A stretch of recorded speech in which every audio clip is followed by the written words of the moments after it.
Hello, तर आज मी बेसनाचे लाडू बनवत आहे। सो तुम्हाला मी in detail step by step सगळं सांगते। सो मी इथे अर्धा किलोचे लाडू बनवत आहे। तो सगळ्यात पहिले 2 चमचे मी साजूक तूप घेतलं होतं, त्याच्यामध्ये अर्धा किलोचं बेसन टाकलं होतं। ते छान असं मस्त मिक्स करून घ्या आणि आपला गॅस हा लो हीटवरच ठेवा, बिलकुल मध्ये फास्ट करू नका। ही प्रोसेसला 5 ते 10 मिनिटं होऊन द्या। सगळं मिक्स करा, पूर्ण तूप आपल्या बेसनाला लागलं पाहिजे छानपैकी मस्तपैकी। मी 5 ते 10 मिनिटं असंच सगळं मिक्स केलं। पहिल्यांदा थोडंसं बेसन जड जातं बिकॉज ते भाजलेलं नसतं म्हणून, आणि हे थोडंसं भाजत आलं की म्हणजे आपलं तूप होतं ते थोडं अजून टाका।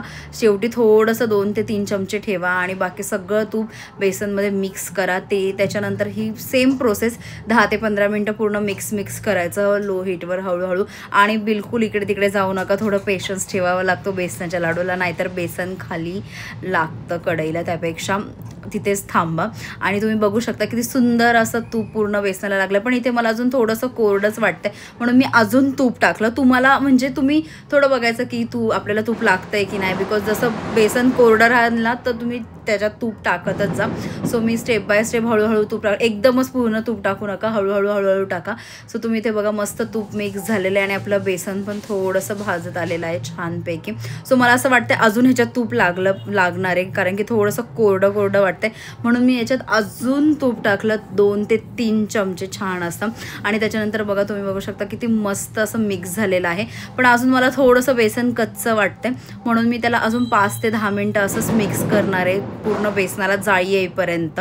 सो छान असं नंतर मिक्स केल्यानंतर तुम्ही बघू शकता त्याला जाळी सुटलेली आहे, आणि हे थंड व्हायला मी ठेवलं होतं अर्धा तास। त्याच्यानंतर थंड झाल्यावरच ह्याच्यात पिठी साखर टाका, गरम टाकू नका, नाहीतर पूर्ण लाडू वितळतील आणि ते वळता पण येणार नाही। सो ह्याच्यानंतर मी पिठी साखर मिक्स केली। मी अंदाजे केली होती, जसं टेस्ट गोड पाहिजे, काहींना खूप गोड आवडते, काहींना खूप कमी, तो आम्हाला मीडियम आवडते म्हणून मी त्या अंदाजानेच पिठी साखर टाकली होती। आणि त्याच्यानंतर मिक्स केल्यानंतर छान असे लाडू वळून घेतले होते, तुम्ही बघू शकता खूप मस्त असे लाडू झालेत ना, हे खरं सांगते, बिलकुल वितळले नाहीये, काय नाही, खूप छान असे वळतायत सुद्धा।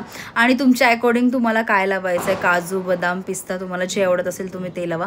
मी बदाम काजू मिक्स लावलेत, सो तुम्ही बघू शकता, आणि इवन मनुके पण लावलेत। आणि ह्या अर्धा किलोच्या ह्याच्यात 40 ते 45 लाडू होतात। खूप सुंदर असे बेसनाचे लाडू रेडी झाले आहेत, खूपच भारी, आणि टेस्टला खूपच भारी झाले होते। That's it for video. Okay bye guys, उद्या भेटू, बाय बाय।